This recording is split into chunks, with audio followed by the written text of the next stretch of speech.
What's up guys, welcome back. OCG Metagame Breakdown for October 1st, well October 3rd I guess, or 4th, 2019. But again, the OCG got their Forbidden and Limited list a couple of weeks ago and it went into effect on October 1st. Let's take a look, right. They also got the new dangers as well, the new quote-unquote TCG exclusive tin promos like Nibiru and Dark Ruler No More, you know which one I mean. And let's see how much of an impact they have on the OCG format. So quickly to, remind again the ban list, we saw that Dragonmaid was basically the biggest deck that got hit by the most recent OCG ban list, with Eclipse, Wyvern, and Agarpain all being banned, and then the limitation on Wyvern, Burstar, Yugioh for example as well. And then other decks got some pieces back. I'm looking at Spiral, so high hopes for this, especially because the OCG, they got back, or at least they got finally, they got the danger cards. So let's see how much of an impact that it got, at least, if Spirals did something past couple of weeks. Lady Debug was put back to 2, some pieces to Spirals and Salamangreats as well, while other decks again got somewhat weakened. So let's take a look. The first pie chart we were able to find was this one. This was one of the first week. Well, this was like I think one of the bigger tournaments during the first weekend. And again, this is just the first weekend using the new OCG Forbidden and Limited list. A lot of diversity, but a couple of things that we should take into account. And we'll see some similarities with Road of the King's Metagame Breakdown, the next pie chart. And keep in mind, Thunder being the most represented deck, quickly followed by True Draco. Keep in mind, True Draco now during the first week, definitely a lot of representation, but it declined. Again, due to the fact that, as we are seeing here, Thunder seems to be the most, or becoming the most represented deck. And after that, a lot of diversity. Still the first weekend we see the rise again of Orkest thanks to the danger cards. Nightmare Mermaid is still banned in the OCG, so a big difference between OCG and TCG, but it's still a firstly Bardish, not to forget. Altergeist, Salamangreat, Pendulums, etc, etc.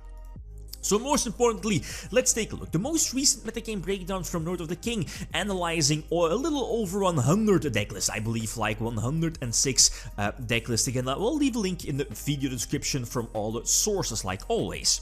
And as we see here in the pie chart, some similarities with the previous pie chart, but that was only for the first week. So this is the first 2 weeks, right? So of tournaments using the new Forbidden and Limited list. We see Thunder Dragons immediately piloting itself to, let's say, the first place spot. Still very early, not to forget, but Thunders seems to be the most represented deck, but it's quickly followed by, and that's the same as we saw here in the TCG when the tin promos were first released.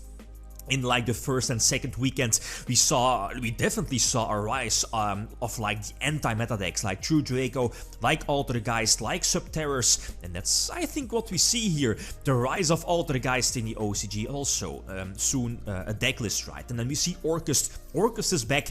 Let's not forget, Mermaid is banned, but they still have Rusty Bardish and of course Needle Fiber, not to forget. But again, very importantly, they, the OCG got the Danger Engine. So an OCG list within the next couple of moments. And then Zealots, they got some pieces back, but surprisingly, Sky Strikers isn't really doing much in the OCG. It's definitely declining, right? And then, Spirals need a little bit more, but then we see a lot of different deck lists and a lot of other deck lists, right? So the first list we see here is Thunders, and again, something we saw here in, in the TCG that, people like not playing their Guard Dragons anymore, but, Agarpain being banned in the OCG, it's quite clear that pure Thunders is taking over. Same here for the TCG with, the Wolf and Thunder Batteryman, basically just pure, so no dangers. Quite interesting, even though they recently got the danger cards. This particular build decided to main deck like some answers for the mirror match, as we see with the Crackdown in the main deck, and also Impermanence, not to forget, right? Let's not forget Colossus is at 1, if I'm not mistaken, so that's something to keep in mind. Even with 1 Colossus, the deck is doing quite well in the OCG. And by seeing this list, I was like, oh, Scapegoat. Alright, okay, so Scapegoat is not limited in the OCG, so still a very powerful card, especially with that new Link monster, the, what is it called, the Masquerena? The Link monster that lets you Link summon during your opponent's turn, but you cannot like activate Scapegoat and then summon it afterwards. But as we see here in the side deck with the Nibirus and the Dimension Shifter, very interesting this one. Then let's go to Altergeist. Not too many changes, I guess, but let's keep in mind that with the most recent OCG ban list, I believe, again, correct me if I'm wrong, all the Solemn cards are unlimited. So triple warning, triple judgment, triple strike as well. But again, let's face it, there is like no deck that will risk like main decking a lot of those Solemn cards. Again, just the life point payment would be too much, but quite staple here, the triple judgment and double solemn warning, and let's not forget, 1-for-1 also got semi-limited here, and that definitely helps for Altergeist. But yeah, it's Altergeist, right? I don't need to explain this one. Not main decking the Nibiru, but side decking it as well. And of course, waking the dragon against your opponent's spell and trap destruction.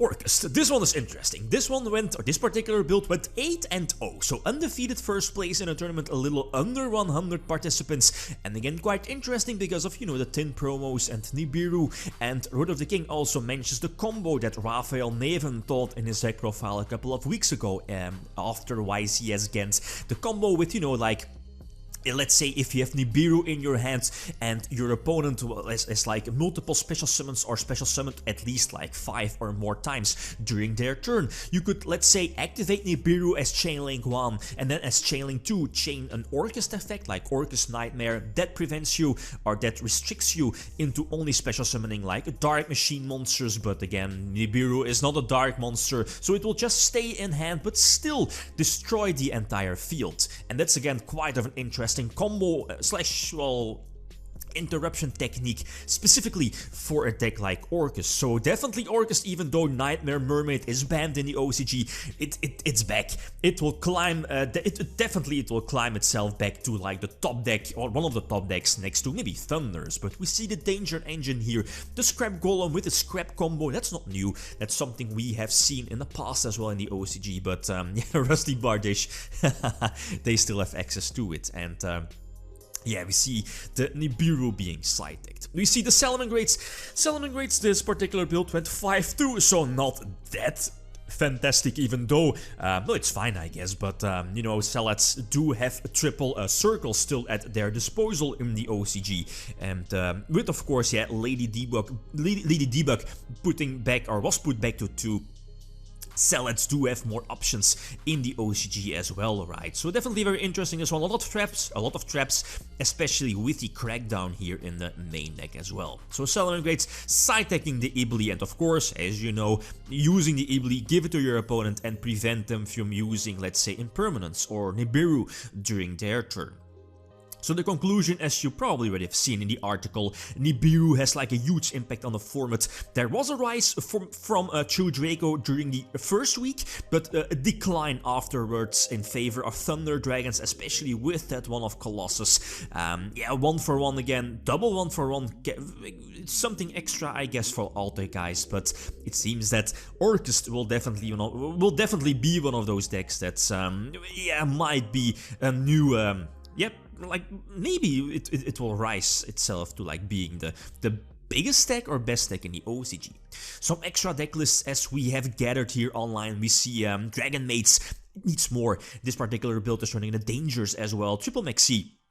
And of course, yeah, that's also one of those differences is Maxi is still at 3, and that's why, well, maybe we're not seeing like the big combo decks piloting themselves to the top tier status like Spirals, more of Spirals the next minute. But yeah, Dragonmaid's a cool archetype, tagging out, etc. But it's heavily reliant on the fusion, for example, so it's cool, but it needs more Dragonmaids.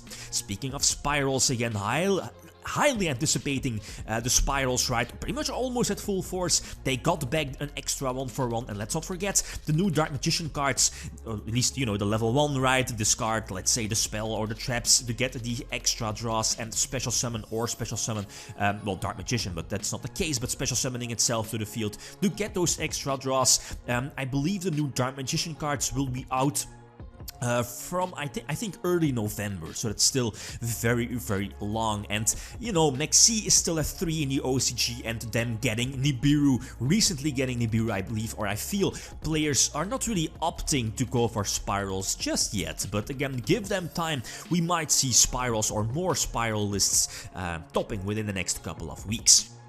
The new warrior structure deck was also revealed, you know, with the God Phoenix gear freed and the equips. I've tested the deck, tested the cards a couple of days ago.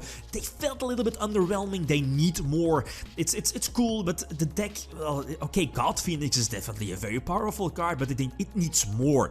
It's again a very slow deck, only one negation compared to other decks or, you know, other strategies, and for like a format in 2019, that feels a little bit underwhelming, but anticipating how this deck will evolve again, right? Then some extra, at least one extra tournament we see here from the first week, from Vietnam if I'm not mistaken, first place like True Draco invoked, but seeing that Thunder Dragons is on the rise, this deck might fade away of course. But again, quite interesting, good old times a couple of years ago. We see Burning Abyss, especially the Sekka BA, not to forget. It's the deck is not going to die out, right? But again, that triple Maxi here in the main deck as well. And then we see Salamangreat, nothing too spectacular, main decking the double Nibiru triple Maxi.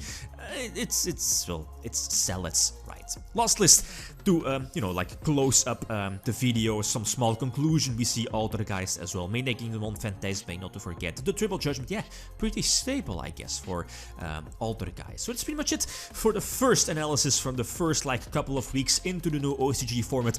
Them getting the new danger cards, the new Nibiru, the quote-unquote gold Sark tin promos. They definitely have an impact on the format, and, you know, interesting to see how a deck like Spirals is going to evolve, right? Very similar to the strategy of Dragon Link, but seeing that the tin promos have like a huge impact on the format, it's going to be hard for like, you know, a huge combo deck to develop itself in the format.